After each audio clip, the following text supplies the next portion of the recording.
آپ دیکھ رہے ہیں JN نیوز اور میں ہوں آپ کی میزبان سنبل ضیاء۔ بلیٹن کا باقاعدہ آغاز کرتے ہیں اور شامل کرتے ہیں اب تک کی اہم ترین خبریں۔ چیف رپورٹر جاوید علی چنہ حیدرآباد انجمن غلامان قلندر ویلفیئر پاکستان کے سربراہ سائیں سید غلام حیدر شاہ قلندری نے کہا ہے کہ قرآن پاک بار بار خبردار کرتا ہے کہ شیطانی وسوسے، خواہشات کے فریب اور ناجائز راستوں کی پیروی انسان کو تباہی اور گمراہی کی طرف لے جاتی ہے۔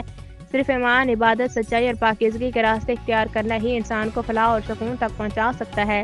سائن نے زور دیا کہ اگر نوجوان نسل نماز کو اپنی روزمرہ زندگی کا حصہ بنائے تو وہ فحش رویے، بگاڑ، تشدد، نشے اور ہر قسم کی برائی سے خود کو بچا سکتی ہے۔